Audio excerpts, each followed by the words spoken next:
Okay, Zachary, where are you located? I am in Lampasas, Texas. That's called an hour and a half north or so of Austin. Okay, and just for some background, when did you first start using Be My Eyes? I think I came across it way back whenever it first came out. Always exploring app stores, always looking at the Apple Viz website for different recommendations for blind apps or voiceover accessible apps. And then I just periodically do that, and I came back across an article that mentioned the Be My AI tab, addition to the app, and I was like, ooh, let's see what this is all about. So I just re-downloaded it and began playing with it for the fun of it, and that was probably a few weeks before I submitted the entry. And initially it was more of I was curious to see what the technology could just do with a picture in general. And then I began actually finding more ways to utilize it. Okay, and we're very curious to know some of the ways you use Be My AI. Okay. I mean, you've already got the way that I mentioned in the email. So I live on a ranch, and when my wife and kids are off at school/work during the daytime, one of the things I do is mess with the chicken coop. My daughter has a show cow, uh, mess with the heifer, and then also go down to the goats as well. So I've been doing that for a couple of years, but so we recently have gotten cattle on the ranch now, um, free roaming as opposed to like the show heifer that's in a pen. And so for the first month or two that the cows have been here, they were like very quiet. They didn't do much cow talking at all. And so, we didn't know them. We didn't know what their background was of how they've been treated by prior ranchers and stuff. And I was a little wary of making my half a mile walk from my different locations with the potential of, 15, 1,200 pound cows being wherever they want to be. It's not like cows are mean, but if I inadvertently walk between a cow and her calf, no need to risk getting trampled. And so I was, making my walk, wondering, are there any cows near me? And then I thought to myself, I wonder. So I pulled out the Be My Eyes app, switched over to the AI tab, and just snapped a left, front, right-ish type picture, and then totally blew me away when it mentioned that there were several cows off to the right. And so I thought to myself, well, that's really good to know. And so I just periodically, I mean, if they make noise, then I don't need to use the app, but it's a pretty cool way to see what's around you if you're needing to be aware of certain things, at least in the environment that I was using it in. And then a second use I've actually been using since then. I have my daughter's 8, and so she's getting onto the Harry Potter bandwagon. And so I actually bought there's a Harry Potter card game, and I got the card game knowing that it wasn't blind accessible. And so I have began slowly brailing out all like 325 of the cards and what the spells are or what the effects may be.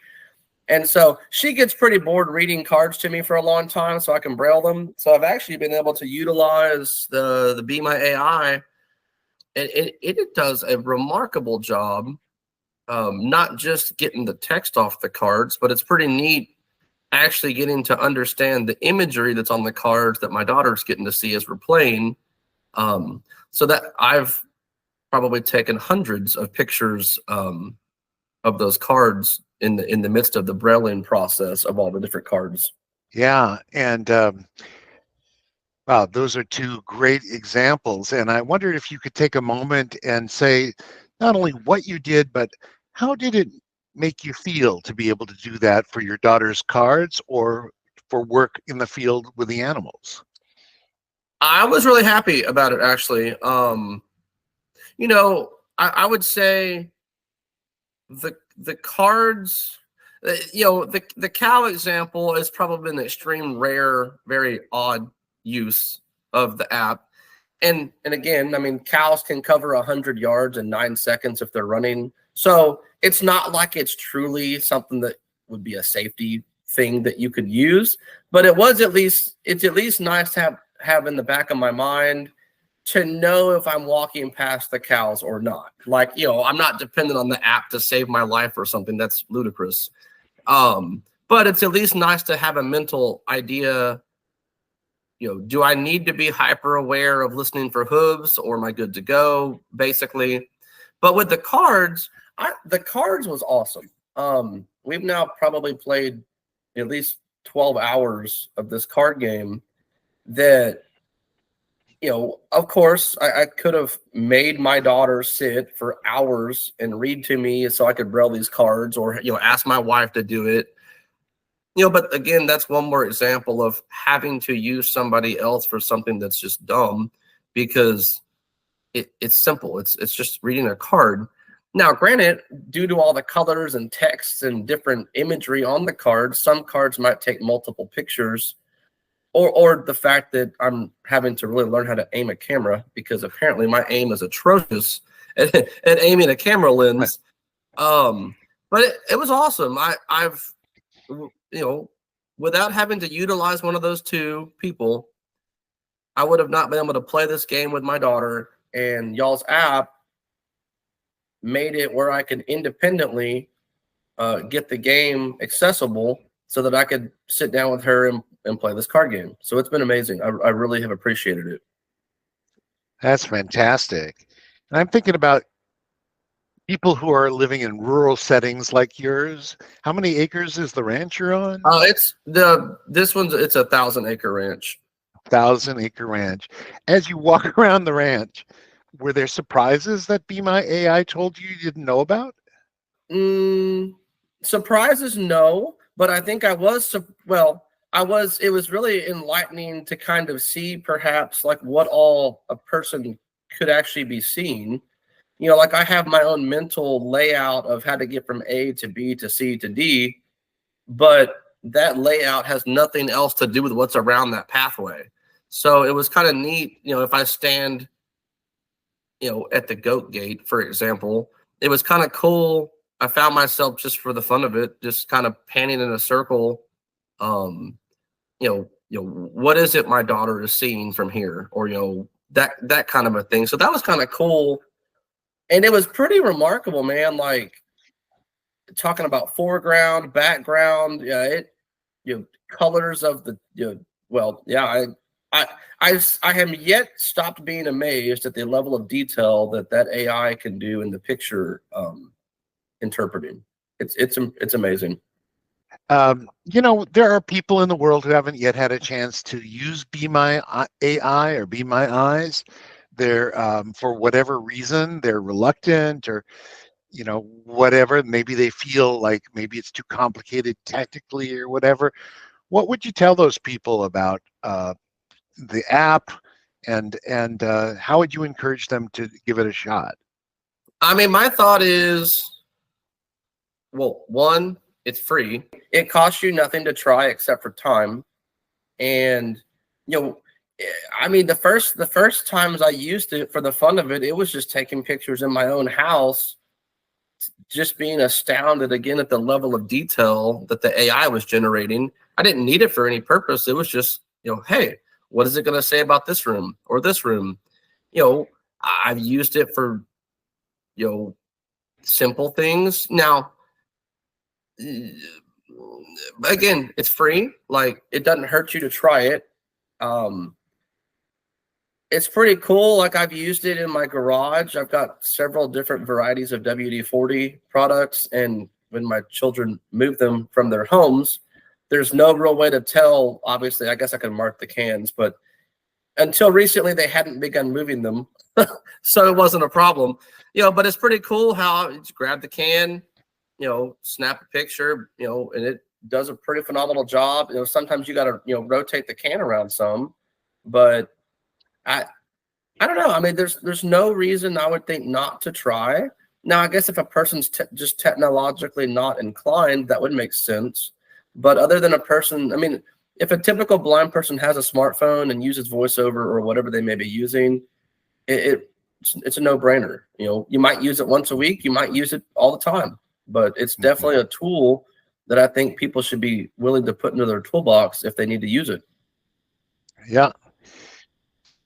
I'm thinking we're blind guys. We're forever asking people for a little help with this or that. I'm thinking Yep. about here you are in that 1,000-acre ranch with your family. Um, what does it mean to be able independently to get an answer to 100 little questions a day as you go through your work and everything else?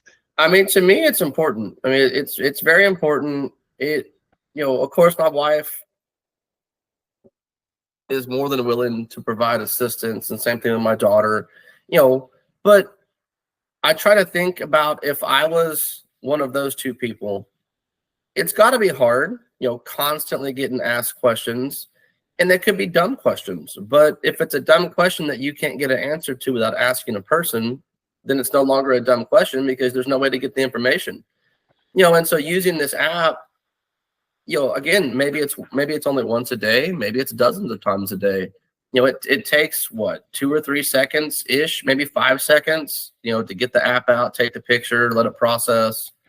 But I think of it as, as my wife being sighted and me being totally blind, she's got a bunch of stuff on her plate already.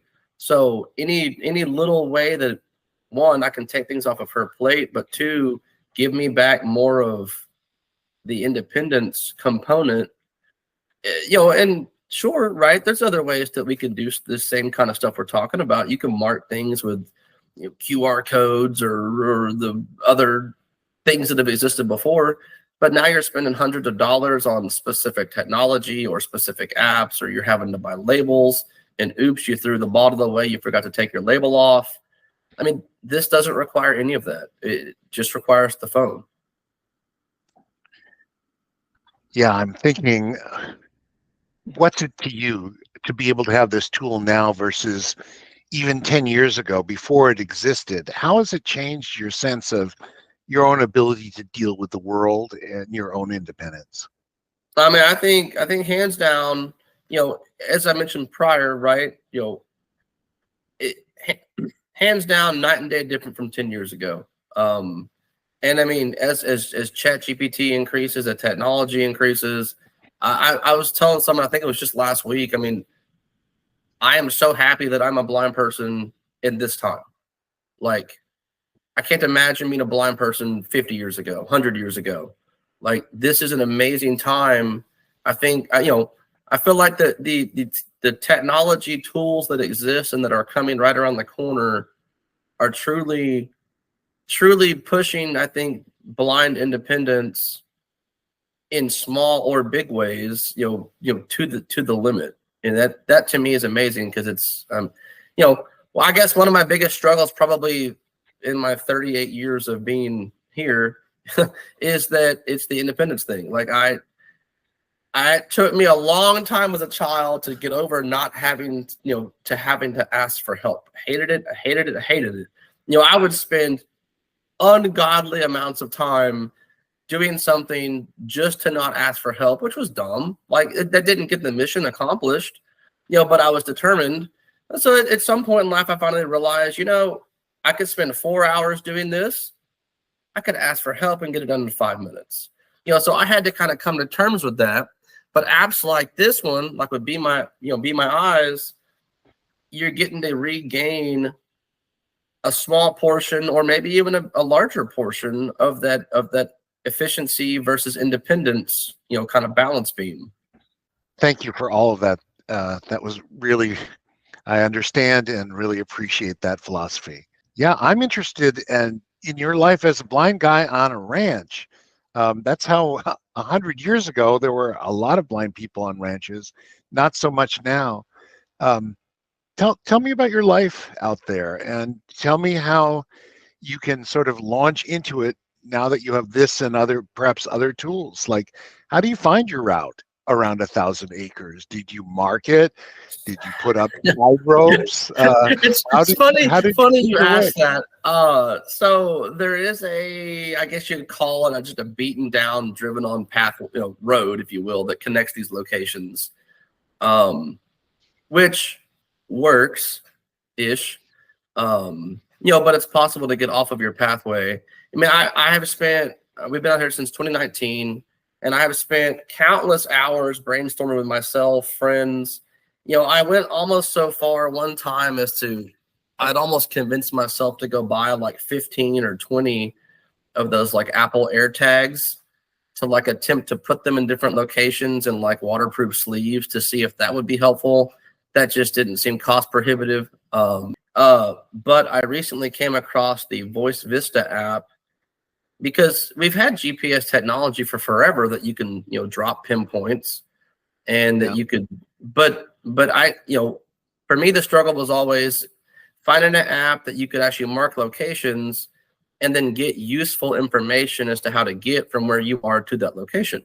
But Voice Vista, man, I found that a month or two back again, and it revolution. And it's funny because my dad, a sighted person, his theory and his envision when I described the app to him, the Voice Vista, that's so cool. You can like make a breadcrumb trail for the pathway. And I go, I don't want to do that. I'm not going to sit and listen to this dinging sound for a 20-minute walk. That's crazy. So what I did was I went through and I marked all the different locations I might want to get to. And I only even use the app if I get off track. If I get off track, then I can pick whichever marker I'm trying to get to or whichever marker in my mind I should be closest to. Use the audio for that minute or two to get back on track to where I'm supposed to be going, and then I turn it back off and I just keep going. So I mean that's how I and it's I don't know what it is, but I can't stay on the pathway if it's like raining. If it's raining for some weird reason, I don't know what it is, I inevitably always get off the path, and that sucks if you're now stuck in a rainstorm, literally not knowing which way the path is. You can't hear, wind's blowing, rain's falling.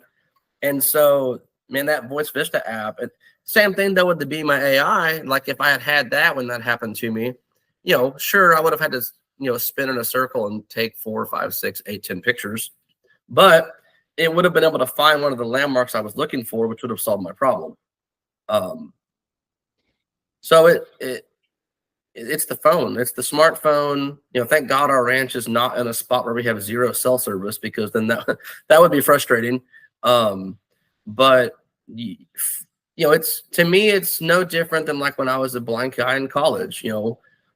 There's a whole slew of types of assistive technology, off-the-shelf technology. One might work great for Susie, over there, but Tim might hate that same thing. To me, it's a matter of testing the different options, seeing what components of each option may or may not help you in what you're trying to accomplish, and just adding that to your toolbox and using it when you need it. It's been a pleasure just meeting you and learning about your life. I mean, gosh, so many of the leaders in our community, in our blind community's history, started work on farms. And, this is in California out here. Newell Perry, who was the founder of the organized blind movement, grew up on a farm, did everything that anybody else did, just figured out exactly like you did, non-visual ways to get the job done. Right. And it gave him that self-confidence to do whatever else he did in life, which was prodigious. So, well, next time I'm wandering around the wilds of Central Texas, I'll look you up, Zachary. There you go. Well, thank you so much, guys. I really appreciate it. It's really a pleasure. Your story is fantastic and you tell it so well. So thank you for just sharing with us. All right. Thank you all.